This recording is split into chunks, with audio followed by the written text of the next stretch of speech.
আসসালামু আলাইকুম রহমতুল্লাহ বারাকাতু। আজকে আবার একটা রেসিপি নিয়ে চলে এসেছি ফারহান লাইফস্টাইলে।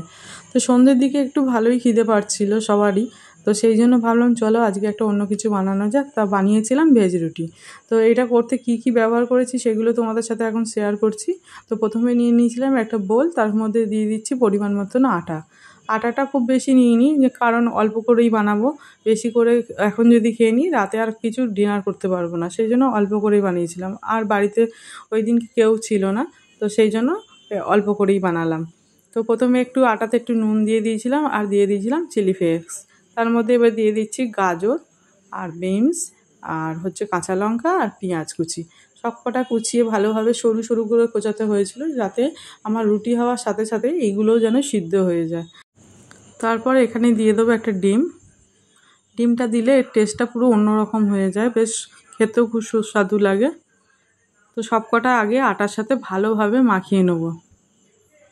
সব কটা মাখানো হয়ে যাওয়ার পর আমি অল্প করে একটু পানি দেব। আমি যে ব্যাটারটা বানাবো সেটা খুব বেশি পাতলাও করব না আর খুব বেশি মোটাও করব না। তো দেখতেই পাচ্ছ আমার ব্যাটার বানানো হয়ে গেছে খুব সুন্দরভাবে, কোনো গুড়লে পাকানোও নেই। তারপরে আমি ইন্ডাকশানটাকে অন করে নিয়েছি, নিয়ে একটা প্যান বসিয়ে দিয়েছি। প্যানটা গরম হয়ে যাওয়ার পর আমি একটু অল্প পরিমাণে তেল দিয়ে দেবো। তেলটা ভালো করে কড়াইয়ের মধ্যে আমি লাগিয়ে নিচ্ছি। তেলটাও গরম হয়ে যাবে, তারপরে আমি দিয়ে দেবো এই ব্যাটারটা। তেলটা গরম হয়ে গেছে, দেখতেই পাচ্ছ ধোঁয়া ছাড়ছিল। তারপরে আমি একটা চামচ দিয়ে অল্প অল্প করে দিচ্ছিলাম। দিয়ে দেওয়ার পর আমি ভালোভাবে এইভাবে গুঁড়িয়ে নিয়েছি, যাতে সব দিকে যেন একটা পাতলা লেয়ারটা পড়ে। কাঁচা থাকা অবস্থায় আমি এই সবজিগুলোকে চারিধারে দিয়ে দিচ্ছিলাম, যাতে একদিকে গুড়লা হয়ে থেকে আর খেতে শুধু ওইখানটাই খেলে বাজে লাগবে, সেই জন্য চারিদিকে ছড়িয়ে দিয়েছিলাম। তো আমার একদিকে মোটামুটি হয়ে গেছে, সেই জন্য আমি অপর দিকটা উল্টে দিলাম। তারপরে ফের একটু তেল দিয়ে দিচ্ছি। অল্প করে তেল দিয়েই ভাজতে হবে। আর একদম যে এটা আছে ইন্ডাকশানটা, তার ফ্লেমটা একদম লো ফ্লেমে রেখেছিলাম, যাতে না পুড়ে যায়। সুন্দর একটা কালার এসেছে দেখো, আর অল্প অল্প করে ফুল ছিল জিনিসটা।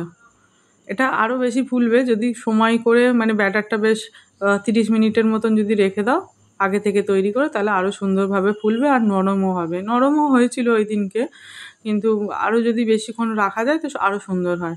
তো হয়ে গেছে। এইভাবেই আমি মোটামুটি সব কটাই করে নিচ্ছিলাম।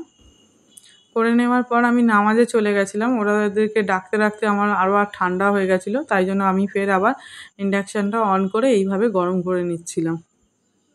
তো সব কটাই আমার গরম করা হয়ে গেছে, আমার নামাজ পড়াও হয়ে গেছে, আব্বার নামাজ পড়া হয়ে গেছিলো। আমি একটা প্লেটে করে সার্ভ করে নিয়েছিলাম একটু সস আর একটু মেয়োনিজ দিয়ে। তো নিচে নিয়েতে আব্বাও খাচ্ছিলো, রেহান ছিল, রেহানের জন্য বানিয়েছিলাম।